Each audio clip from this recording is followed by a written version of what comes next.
Cryptic Canticles welcomes you to the Dracula radio play experience. Sit back, relax, and enjoy this full audio performance of Bram Stoker's masterpiece, released chronologically by entry date. Memorandum by Abraham Van Helsing. 5 November, morning. Let me be accurate in everything, for though you and I have seen some strange things together, you may at the first think that I, Van Helsing, am mad.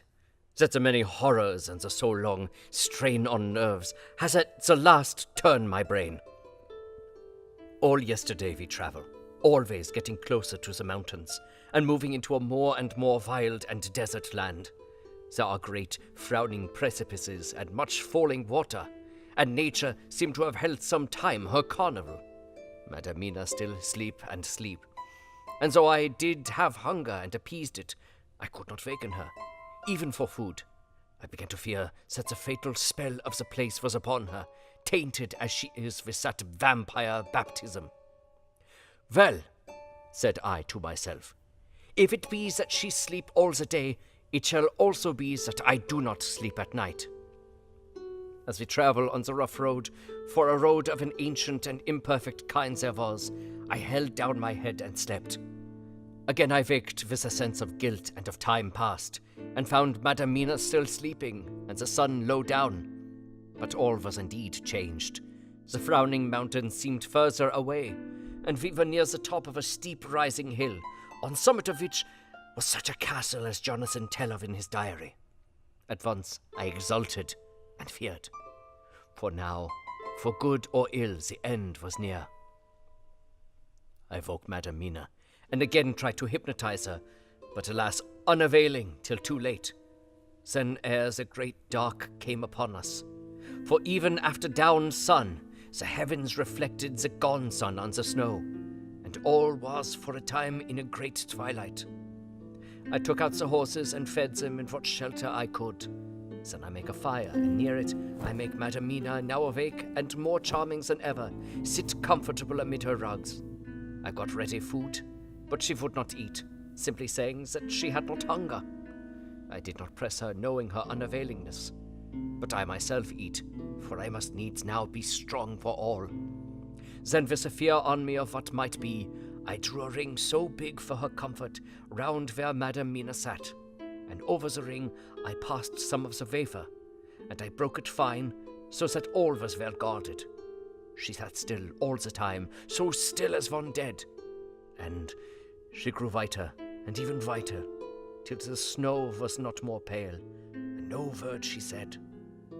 But when I drew near, she clung to me, and I could know that the poor soul shook her from head to feet with a tremor that was pain to feel. I said to her presently, when she had grown more quiet, "Will you not come over to the fire?" For I wished to make a test of what she could. She rose, obedient, but when she had made a step she stopped, and stood as one stricken. "Why not go on?" She shook her head, and coming back, sat down in her place. Then, looking at me with open eyes, as of one waked from sleep, she said simply, "I cannot," and remained silent. I rejoiced, for I knew that what she could not, none of those that we dreaded could. So there may be danger to her body, yet her soul was safe. Presently the horses began to scream, and tore at their tethers, till I came to them and quieted them. When they did feel my hands on them, they whinnied low as in joy, and licked at my hands and were quiet for a time. Many times through the night did I come to them, till it arrived to the cold hour when all nature is at lowest, and every time my coming was with quiet of them. In the cold hour, the fire began to die, and I was about stepping forth to replenish it, for now the snow came in flying sweeps, and with it a chill mist. Even in the dark there was a light of some kind, as there ever is over snow, and it seemed as though the snow flurries and the wreaths of mist took shape as of women with trailing garments. All was in dead, grim silence, only that the horses whinnied and cowered, as if in terror of the worst. I began to fear, horrible fears. But then came to me the sense of safety in that ring wherein I stood. I began, too, to think that my imaginings were of the night, and the gloom and the unrest that I have gone through, and all the terrible anxiety. It was as though my memories of old Jonathan's horrid experience were befooling me, for the snowflakes and the mist began to feel and circle round, till I could get as though a shadowy glimpse of those women that would have kissed him. And then the horses cowered lower and moaned in terror as men do in pain. Even the madness of fright was not to them, so that they could break away. I feared for my dear Madam Mina when these weird figures drew near and circled round. I looked at her, but she sat calm and smiled at me. When I would have stepped to the fire to replenish it, she caught me and held me back and whispered, like a voice that one hears in a dream, so low it was. No, no. Do not go without. Here you are safe. I turned to her, and looking in her eyes, I said, "But you, it is for you that I fear." Whereat she laughed, a laugh low and unreal, and said, Fear for me. Why fear for me? None safer in all the world from them than I am. And as I wondered at the meaning of her words, a puff of wind made the flame leap up, and I see the red scar on her forehead. That, alas, I knew. Did I not? I would soon have learned, for the feeling figures of mist and snow came closer, but keeping ever without the holy circle. They began to materialize till, if God had not taken away my reason, for I saw it through my eyes, there were before me in the actual flesh the same 3 women that Jonathan saw in the room, but they would have kissed his throat. I knew the swaying round forms, the bright hard eyes, the white teeth, the ruddy colors of voluptuous lips. They smiled ever at poor dear Madam Mina, and as their laugh came through the silence of the night, they twined their arms and pointed to her, and said in those so sweet tingling tones that Jonathan said, for of the intolerable sweetness of the water glasses. Come, sister. Come to us. Come. In fear, I turned to my poor Madam Mina, and my heart with gladness leapt like flame, for oh, the terror in her sweet eyes, the repulsion, the horror, told a story to my heart that was all of hope. God be thanked she was not yet of them. I seized some of the firewood which was by me, and holding out some of the wafer, advanced on them towards the fire. They drew back before me, and laughed the low, horrid laugh. I fed the fire and feared them not, for I knew that we were safe within the ring, which she could not leave no more than they could enter. The horses had ceased to moan and lay still on the ground. The snow fell on them softly, and they grew whiter. I knew that there was for the poor beasts no more of terror. And so we remained, till the red of the dawn began to fall through the snow gloom. I was desolate and afraid, and full of woe and terror. But when that beautiful sun began to climb the horizon, life was to me again. At the first coming of the dawn, the horrid figures melted in the furling mist and snow. The wreaths of transparent gloom moved away towards the castle and were lost. Instinctively, with the dawn coming, I turned to Madam Mina, intending to hypnotize her. But she lay in a deep and sudden sleep, from which I could not wake her. I tried to hypnotize through her sleep, but she made no response, none at all, and the day broke. I fear yet to stir. I have made my fire, and I have seen the horses. They are all dead. Today I have much to do here, and I keep waiting till the sun is up high, for there may be places where I must go, where that sunlight, so snow and mist obscure it, will be to me a safety. I will strengthen me with breakfast, then I will do my terrible work. Madam Mina still sleeps, and God be thanked, she is calm in her sleep. Dr. Seward's Diary, 5 November. With the dawn, we saw the body of Sagani before us, dashing away from the river with their lighter wagon. They surrounded it in a cluster and hurried along as though beset. The snow is falling lightly, and there is a strange excitement in the air. It may be our own feelings, but the depression is strange. Far off, I hear the howling of wolves. The snow brings them down from the mountains, and there are dangers to all of us, and from all sides. The horses are nearly ready, and we are soon off. We ride to death of someone. God alone knows who or where or what or when or how it may be. Dr. Van Helsing's memorandum. 5 November, afternoon. I am at least sane. Thank God for that mercy at all events. So the proving it has been dreadful. When I left Madam Mina sleeping within the holy circle, I took my way to the castle. The blacksmith's hammer, which I took in the carriage from Veresti, was useful. So the doors were all open, I broke them off the rusty hinges, lest some ill intent or ill chance should close them, so that being entered I might not get out. Jonathan's bitter experience served me here. By memory of his diary, I found my way to the old chapel, for I knew that here my work lay. The air was oppressive. It seemed as if there was some sulphurous fume, which at times made me dizzy. Either there was a roaring in my ears, or I heard afar off the howl of wolves. Then I bethought me of my dear Madam Mina, and I was in terrible plight. The dilemma had me between his horns. Her I had not dared to take into this place, but left safe from the vampire in that holy circle. And yet even there would be the wolf.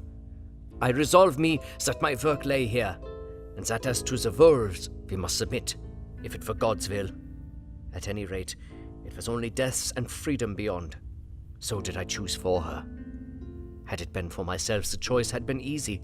The maw of the wolf were better to rest in than the grave of the vampire. So I make my choice to go on with my work. I knew that there were at least 3 graves to find, graves that are in habit. So I search and search, and I find one of them. She lay in her vampire sleep, so full of life and voluptuous beauty that I shudder as though I have come to do murder. I doubt not that in the old time when such things were, many a man who set forth to do such a task as mine found at the last his heart fail him, and then his nerve. So he delay and delay and delay. 'Tis the mere beauty and the fascination of the wanton undead have hypnotized him. And he remain on and on till sunset come and the vampire sleep be over. Then the beautiful eyes of the fair woman open and look love, and the voluptuous mouth present to kiss, and the man is weak.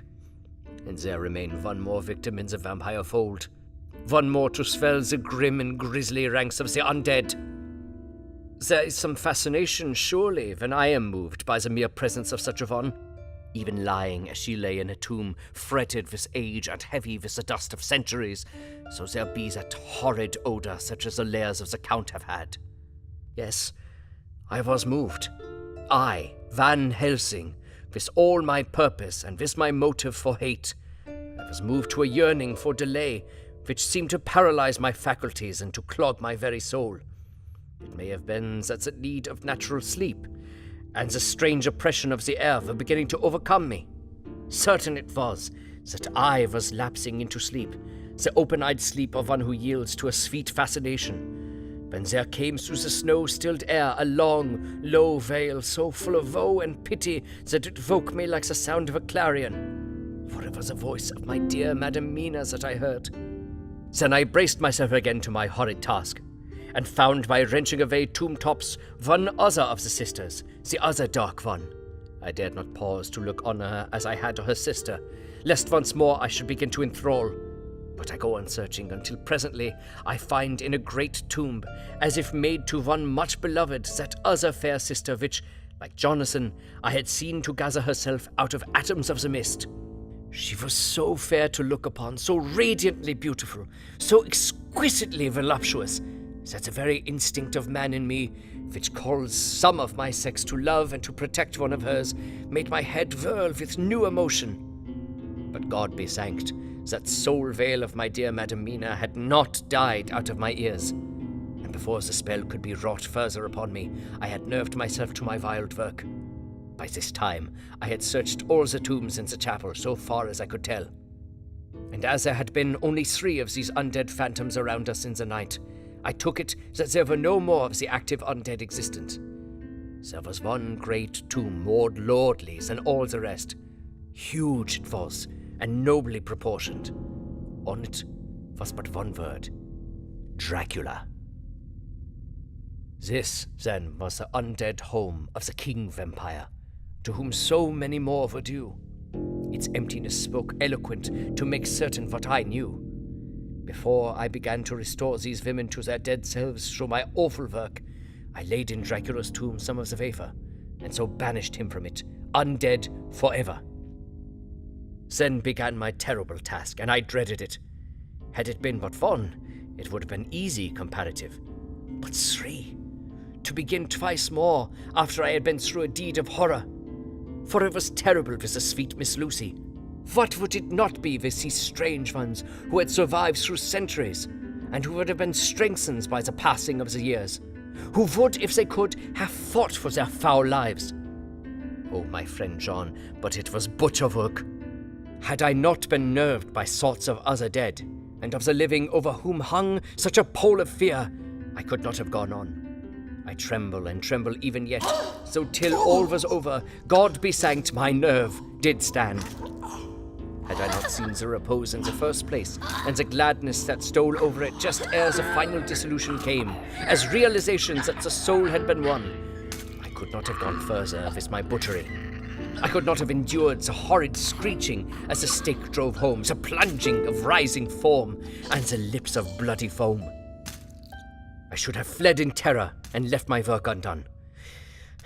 But it is over, and the poor souls, I can pity them now and weep, as I think of them placid each in her full sleep of deaths for a short moment ere fading. For friend John, hardly had my knife severed the head of each before the whole body began to melt away and crumble into its native dust, as though the death that should have come centuries ago had at last assert himself, and say at once and loud, I am here. Before I left the castle, I so fixed its entrances that never more can the Count enter there undead. When I stepped into the circle where Madam Mina slept, she woke from her sleep and, seeing me, cried out in pain that I had endured too much. Ah! Come away from this awful place. Let us go to meet my husband, who is, I know, coming towards us. She was looking thin and pale and weak, but her eyes were pure and glowed with fervor. I was glad to see her paleness and her illness, for my mind was full of the fresh horror of that ruddy vampire sleep. And so with trust and hope, and yet full of fear, we go eastward to meet our friends, and him, who Madam Mina tell me that she know are coming to meet us.